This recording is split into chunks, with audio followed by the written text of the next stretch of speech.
اس لیے ہم کو آج سے ہی کام کرنے کی ضرورت ہے، اور مجلس کام کر رہی ہے، اور انشاءاللہ تعالی نتائج اور کامیابی اللہ کے ہاتھ میں ہے۔ مجھے پورا یقین ہے کہ اللہ ہم کو کامیاب کرے گا۔ اور افسوس کے ساتھ یہ بھی کہنا پڑتا ہے کہ ہماری مرکز میں جو حکومت ہے، ان کے پاس کوئی خارجہ پالیسی نہیں ہے، ان کے پاس کوئی خارجہ پالیسی نہیں ہے۔ دعا کریے کہ جو کشمیر کی عوام وہاں پر پریشان ہے، اللہ وہاں پر امن کو قائم کرے۔ اتنی بڑی تعداد میں لوگ وہاں پر مر گئے ہیں، 200 سے زائد لوگ نابینا ہو چکے ہیں، اللہ وہاں پر ان لوگوں کو راحت دے، اللہ غیب سے وہاں پر امن کو قائم کرے، کیونکہ ہماری حکومت کے پاس کوئی پالیسی نہیں ہے۔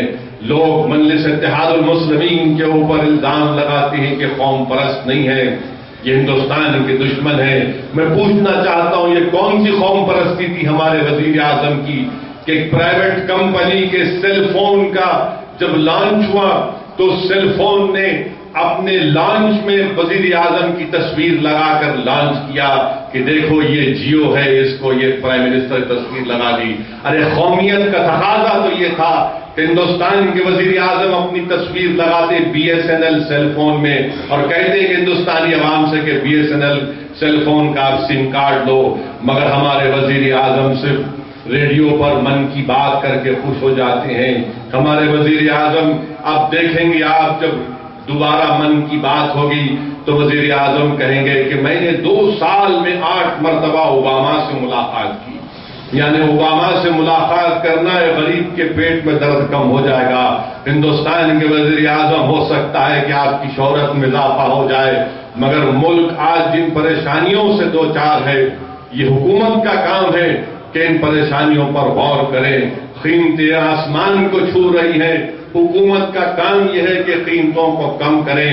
بہرحال میرے عزیز دوستوں اور بزرگوں، ان مہاراشٹرا میں اور اتر پردیش میں ایک ٹیم بنائی جا رہی ہے۔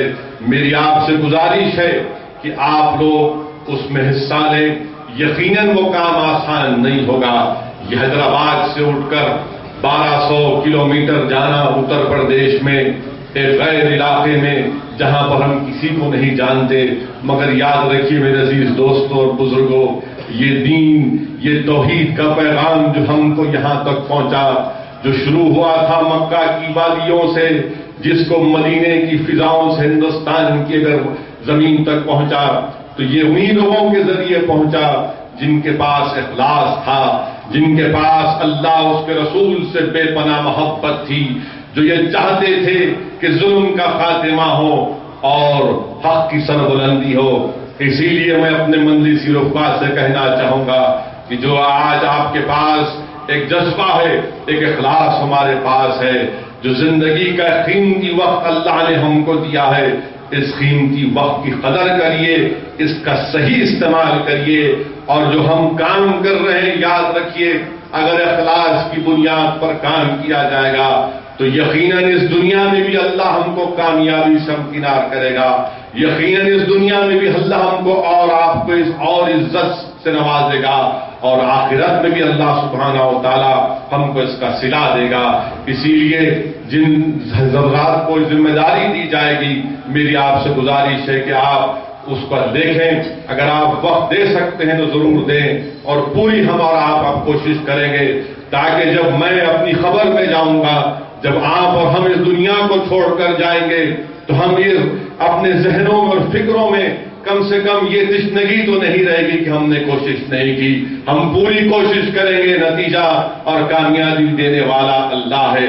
دنیا سے کوئی کیا لے کر جائے گا سوائے اپنے اعمال کے، اپنی قربانیوں کے، اور یہی چیزیں ہم کو کام میں آئیں گی۔ آئیے ہم مل کر مجلس اتحاد المسلمین کے پیغام کو اتر پردیش اور مہاراشٹرا کے ان علاقوں میں پہنچائیں، اپنی جماعت کو کامیابی سے ہمکنار کریں۔ یقیناً ہم نے تلنگانہ میں یہاں پر کامیابیاں حاصل کی ہیں، مگر میں ہمارے اراکین اسمبلی اور اراکین بلدیہ سے بھی کہنا چاہوں گا کہ اور پہلے سے زیادہ کام کرنے کی ضرورت ہے۔ عوام کی امیدیں ہم سے بہت زیادہ وابستہ ہیں، اسی لیے بہت ضروری ہے کہ اراکین بلدیہ اور اراکین اسمبلی جو ان کو بجٹ دیا گیا ہے، خاص طور سے اراکین اسمبلی کو 3 کروڑ کا جو بجٹ ہے، اور متعلقہ منسٹر کا 2 کروڑ کا بجٹ ہے. میری آپ سے گزارش ہے کہ فوراً اس بجٹ کا استعمال کریے. اراکین بلدیہ کو بٹھائیے, صدور معتمدین کے ساتھ بیٹھ کر یہ دیکھیے کہ کہاں پر کس جگہ پر اہم کام کی ضرورت ہے. زیادہ تر سوریج لائن اور پینے کے پانی کی لائن کی ضرورت ہے. کوشش یہ کریے کہ اس میں آپ کا بجٹ استعمال ہو. میں اراکین اسمبلی سے بھی کہنا چاہوں گا کہ 2.5 سال کا عرصہ آپ کو ہو چکا ہے. میں چاہتا یہ ہوں کہ آپ تمام لوگ 2.5 سال میں مجھے ایک لسٹ دیجئے کہ آپ کی نمائندگی پر بلدیہ میں اور آبرسانی اور برقی کی طرف سے کتنے ترقیاتی کام انجام دیے گئے. میں سینکشن کی لسٹ نہیں مانگ رہا ہوں آپ سے, میں آپ سے یہ پوچھ رہا ہوں کہ 2.5 سال میں کتنے ترقیاتی کام آپ کے اسمبلی حلقہ جات میں انجام دیے گئے, اس کی میں لسٹ چاہوں گا. اور میں بھی اپنی طرف سے ایک لسٹ منگوا رہا ہوں بلدیہ سے, تاکہ آپ کی لسٹ کو اور دوسری لسٹ کو رکھ کر دیکھا جائے کہ کہیں بلدیہ کے اور عہدیداروں کی طرف سے غلط لسٹ تو نہیں دی جا رہی ہے. بہت زیادہ امیدیں ہم سے وابستہ ہیں, بہت زیادہ آپ کو ہم کو عوام کے درمیان میں رہ کر کام کرنے کی ضرورت ہے. آج مجلس اتحاد المسلمین کی طرف لوگ نظریں اٹھا کر دیکھ رہے ہیں, کہاں کہاں سے لوگ ہم سے رابطہ نہیں پیدا کرتے کہ یہاں پر آئیے, یہاں پر جائیے. مگر میرے عزیز دوستوں اور بزرگوں, یہ ایک جماعت ہے جو بغیر عوام سے چندہ لیے کام کرتی ہے. اور آپ اور ہم جانتے ہیں, جو لوگ میرے ساتھ اتر پردیش کو جاتے ہیں وہ بتلا سکتے ہیں کہ کیسے سخت ماحول میں ہم کو محنت کرنا پڑتا.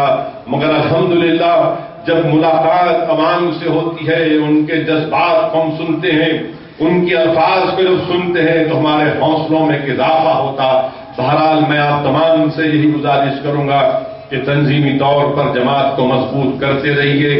جہاں پر ہماری تنظیم نہیں ہے پولنگ بوتھ پر, اس کو اور مضبوط کریے.